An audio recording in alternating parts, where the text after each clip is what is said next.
कड़कड़ाती ठंड में पानी की टंकी में रहने वाला गरीब ससुराल। मम्मी मम्मी देखो, आग लग गई। अब हम क्या करें? ये आग तो बढ़ती जा रही है। पापा चाचा खाओ आप लोग। हे भगवान, ये मुझसे क्या हो गया? ये आग कैसे लग गई? माँ जी, अब हम क्या करें? टंकी का ढक्कन भी नहीं खुल रहा है।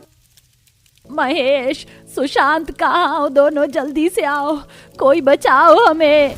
सभी के चिल्लाने की आवाज सुनकर दूसरी टंकी में बैठे महेश और सुशांत जल्दी से टंकी का ढक्कन खोलकर बाहर निकलते हैं और सुमन, मुन्नी, कलावती को उस जलती हुई टंकी के ढक्कन से एक एक कर बाहर निकाल देते हैं। मुन्नी बेटा, तू ठीक तो है ना? तुझे कहीं लगी तो नहीं? माँ, सुमन, आप दोनों तो ठीक है ना? आपको कुछ हुआ तो नहीं है ना? मुझे माफ कर दीजिए, आज मेरी एक गलती की वजह से हम सब लोग जलकर मर सकते थे। नहीं बहू, इसमें तेरी कोई गलती नहीं है। ये तो हमारी इस किस्मत का कमाल है जो आज हमें इस पानी टंकी में रहना पड़ रहा है। इस पानी की टंकी में रहने का सुझाव तो मैंने आप सबको दिया था ना। हमें कब तक यूं इस तरह पानी की टंकी में रहकर अपना गुजारा करना होगा? इस पानी की टंकी में और ज्यादा दिन रहना हमारे लिए बिल्कुल भी ठीक नहीं है। करे तो क्या करे? हमारे पास इतने पैसे भी नहीं है कि किराए का घर ले सके। आप सब लोग इस दूसरी वाली टंकी में बैठ जाइए।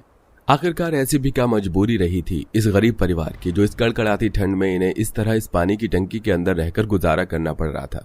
आइए इनकी इस दुख भरी कहानी को जानने के लिए कहानी में थोड़ा पीछे चलते हैं। आंचल, अपने दाएं पैर से इस चावल के कलश को गिराकर गृह प्रवेश की रस्म को पूरा करो। जी भाभी। आंचल जैसे ही गृह प्रवेश की रस्म कर घर के अंदर पहला कदम रखती है तो अचानक उस घर की टूटी फूटी घास की बनी हुई छप्पर वाली छत आधी टूटकर गिर जाती है। हे भगवान, ये क्या हुआ? मेरे घर में कदम रखते ही इस घर की छत टूटकर गिर गई। नहीं बहू, इसमें तेरी कोई गलती नहीं है। ये छप्पर ऐसे ही टूटती रहती है। हमारा ईंट पत्थर का नहीं बल्कि घास फूस का घर है।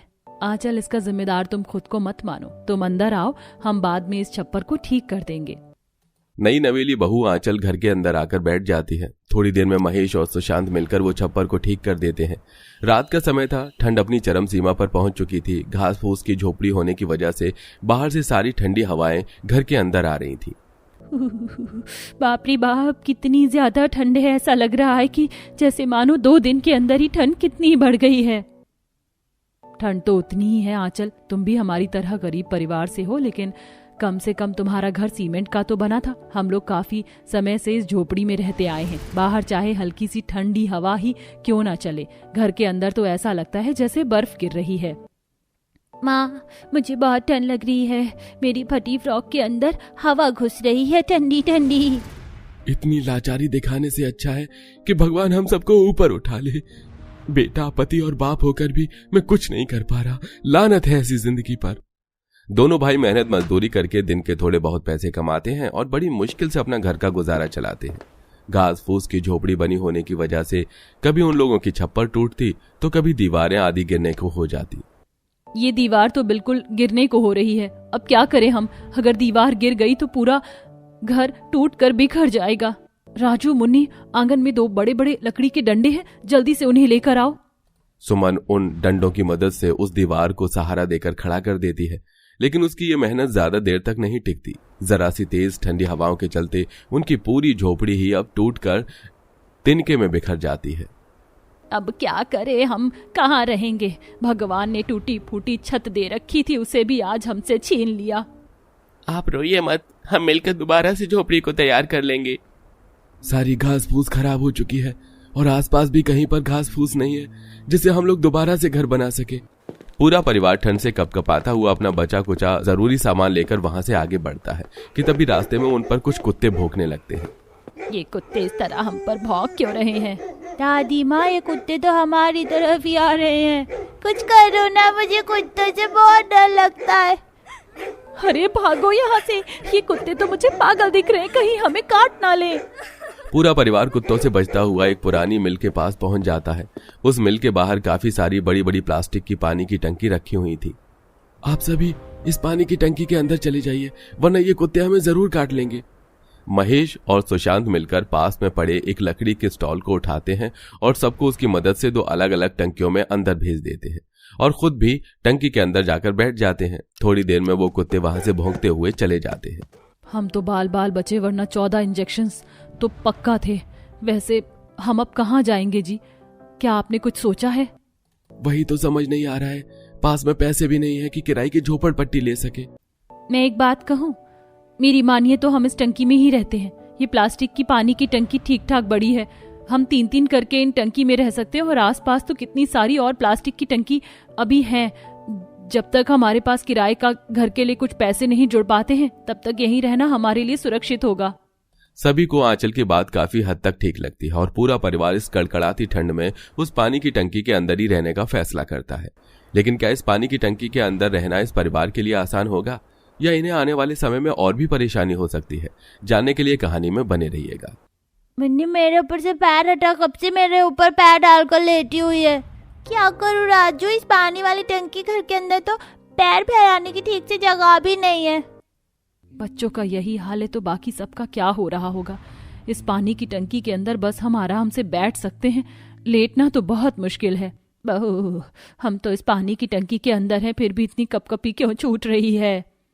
माँ जी, पानी की टंकी प्लास्टिक की बनी हुई है। गर्मी में ये प्लास्टिक अंदर से गर्म और ठंड में ठंडा ही रहता है। बीतते दिनों के साथ इसी तरह की परेशानियां उस पूरे परिवार के लिए बढ़ने लगती हैं। बाप रे बाप, आज तो बहुत ज्यादा ठंड हो रही है। कब से बारिश हो रही है, ये तो रुकने का बिल्कुल नाम ही नहीं ले रही। मैंने अखबार में पढ़ा था कि अब से 3 से 4 दिन लगातार ये बारिश होगी और हो सकता है बर्फ के टुकड़े भी गिर सकते हैं। मुझे भी ऐसा ही लग रहा है, लेकिन ऐसा हुआ फिर हमारा क्या होगा? ये पानी की टंकी तो पहले से ही इतनी ठंडी रहती है, अगर बारिश होती रही तो बर्फ के टुकड़े गिरे तो हमारा तो इसके अंदर रहना और भी दुश्वार हो जाएगा। उस पानी की टंकी के अंदर रहकर भी पूरे परिवार को परेशानी तो होती, लेकिन बेचारे क्या ही कर सकते थे। ऐसे ही एक दिन, अरे बहू, तू ये तसले में लकड़ियां रखकर पानी की टंकी के अंदर क्यों बैठी है? क्या खाना आज पानी की टंकी के अंदर बनाएगी? क्या करूं माँ जी, बाहर इतनी ठंड हो रही है कि 2 मिनट भी रहा नहीं जा रहा। आप फिक्र मत करिएगा, मैं सावधानी से ही खाना बनाऊंगी। शुरुआत में तो सुमन आराम से खाना बना लेती है, लेकिन जरा सी चूक के चलते उस पानी की टंकी के प्लास्टिक आग पकड़ लेती है और बड़ी मुश्किल से ये सब लोग बच पाते हैं। ऐसे ही कुछ दिन और गुजर जाते हैं। महेश और सुशांत पास में ही एक कंस्ट्रक्शन साइट पर काम कर रहे थे कि तभी वो देखते हैं कि एक छोटा सा बच्चा उस साइट पर खेल रहा है और उसके ऊपर एक बड़ा सा लेंटर गिरने वाला है, जिसे देख सुशांत अपनी जान की परवाह न करते हुए उस बच्चे को उस लेंटर के नीचे आने से बचा लेता है। लेकिन इससे सुशांत के पैर में काफी गहरी चोट लग जाती है। अरे बेटा, तुम ठीक तो हो ना? तुमको कहीं लगी तो नहीं? सुशांत मेरे भाई, ये क्या, तेरे पैर में तो काफी गहरी चोट आई है। मेरा पैर। ओ माय गॉड, आपके पैर से तो काफी खून निकल रहा है। आपको जल्दी से अस्पताल लेकर जाना होगा। दरअसल ये जो बिल्डिंग बन रही थी वो रघुवीर की थी। रघुवीर जल्दी से सुशांत और महेश को अस्पताल लेकर जाता है और डॉक्टर सुशांत की पट्टी कर देते हैं। आपका बहुत बहुत शुक्रिया। आपने तो भगवान की तरह आकर मेरे बच्चे को एक नया जीवन दान दिया। न जाने आपका एहसान मैं कैसे चुका पाऊंगा। वैसे आप लोगों का घर कहाँ है? मैं आप लोगों को घर ड्रॉप कर देता हूँ। नहीं, इसकी कोई जरूरत नहीं है। आपने मेरी पट्टी करवा दी, पैसे भी भर दिए, यही काफी है। हम लोग चले जाएंगे। आपका जख्म अभी ताजा है, ऐसी हालत में चलना ठीक नहीं है। आप प्लीज मुझे मना मत करिए, मैं आपको जल्दी से घर छोड़ दूंगा। रघुवीर दोनों भाइयों को अपनी गाड़ी में बिठाकर निकल जाता है। दोनों भाई थोड़ी देर में उसी मिल के बाहर रघुवीर की गाड़ी रुकवा देते हैं। आप लोग यहाँ रहते हैं, लेकिन यहाँ तो मुझे कोई घर वगैरह दिखाई नहीं दे रहा। जो सामने पानी की टंकी है ना, हम लोग उसी के अंदर रहते हैं, यही हमारा घर है। क्या पानी की टंकी? लेकिन भला कोई पानी की टंकी में कैसे रह सकता है? कहीं आप लोग मेरे साथ कोई मजाक तो नहीं कर रहे?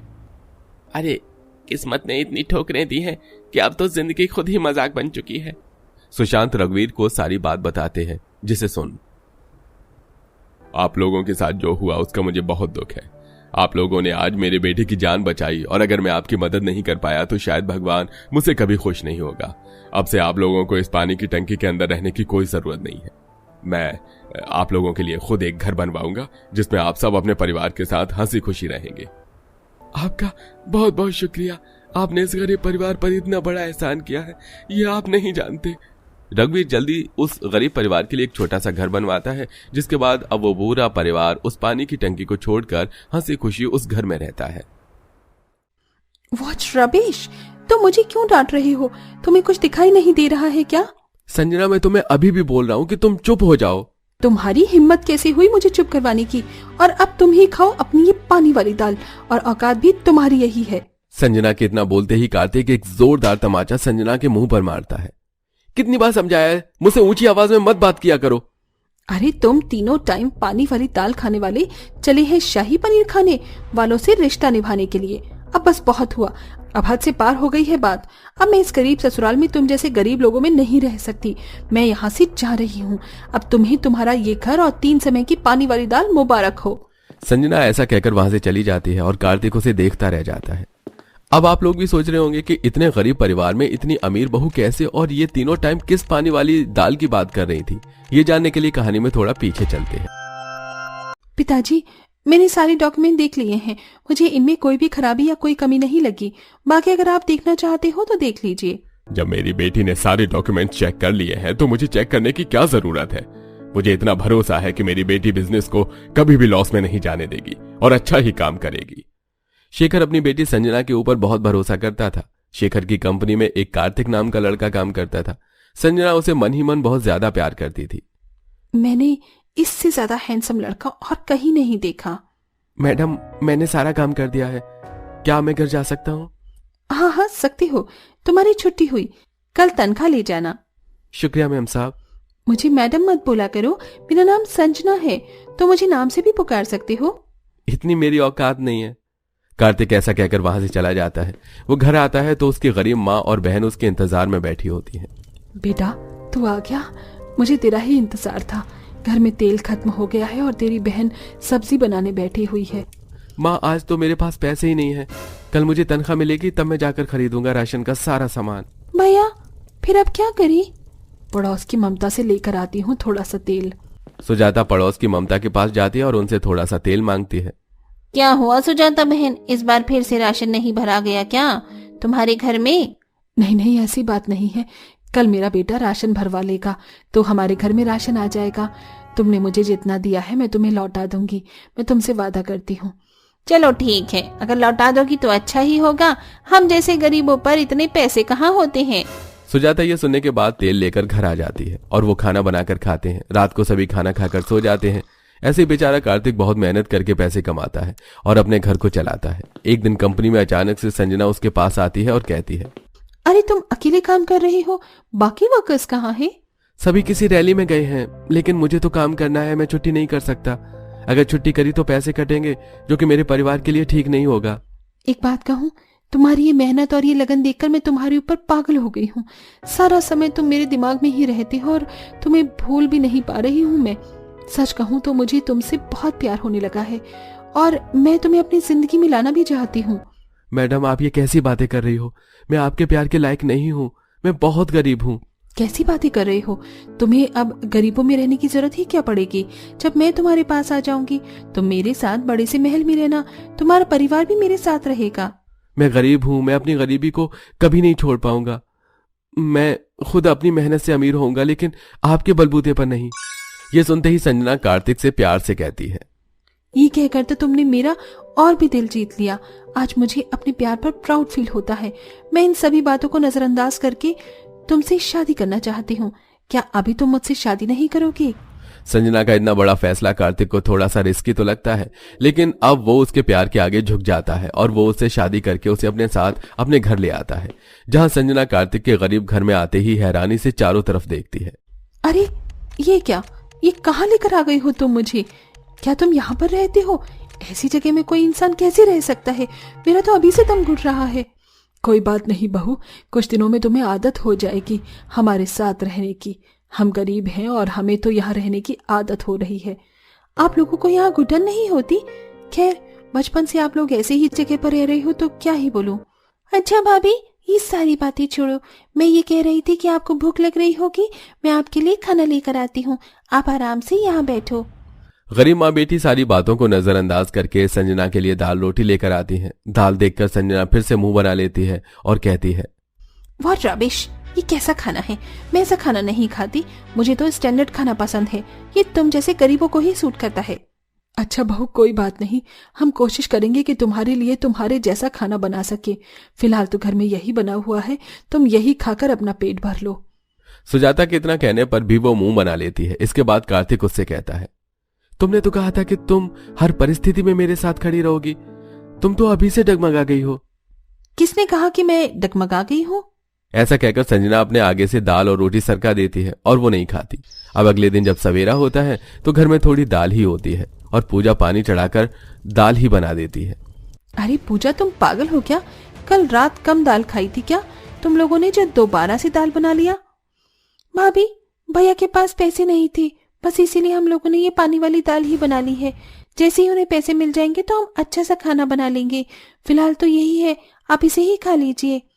कल रात भी मैंने खाना नहीं खाया था, कैसे गुजारा होगा मेरा? अब जो है जैसा है खा लेती हूँ। संजना के आगे जब दाल आती है तो वो देखकर हैरान हो जाती है। दाल में दाल कम पानी ज्यादा होता है। ओह गॉड, ये कोई बात है? दाल में दाल कम पानी ज्यादा दिख रहा है। ये पानी वाली दाल तुम लोग कैसे खाते हो, वो भी सुबह शाम दोपहर तीनों समय? बहू, आज की दाल तो अच्छी बनी है, तुम खाकर देखो। संजना जैसे ही दाल खाती है उसे पहली बार में तो उल्टी ही हो जाती है। अब रात को भी घर में दाल ही खाते हैं, दाल के साथ चावल बना लेते हैं। भाभी, अब तो मैंने दाल के साथ चावल भी बनाए हैं, इसे खा लीजिए, आपको भूख लग रही होगी। अरे कैसे खा लूं? दाल पानी वाली तीनों समय दाल दाल दाल, तुम लोग बोर नहीं होते हो क्या एक ही चीज खाकर? भाभी, ये एक चीज नहीं है, दाल के साथ चावल भी तो है, ये थोड़ा अलग कॉम्बिनेशन हो गया। बस मुझे सिखाने की जरूरत नहीं है। गलत कॉम्बिनेशन। मैं अपने घर पर कितना अच्छा खाना खाती थी और यहाँ पर मुझे एक समय का खाना भी ठीक से नहीं मिल सकता। तुम जैसे गरीबों में मैं पता नहीं कहाँ आकर फंस गई हूँ। उसी वक्त घर पर कार्तिक आ जाता है और संजना के मुंह से ये सारी बातें सुन लेता है। कार्तिक को ये सुनकर बहुत बुरा लगता है कि संजना उसकी माँ और बहन को बहुत ज्यादा बेइज्जत कर रही है। संजना, ये क्या तमाशा लगा रखा है तुमने? तुम क्यों मेरी माँ और बहन की बेइज्जती कर रही हो, साथ में मेरी भी? अरे मैं जितना कमाता हूँ उतना ही तो घर में लेकर आऊंगा। मेरी ही गलती थी जो मैं यहाँ पर आकर फंस गई।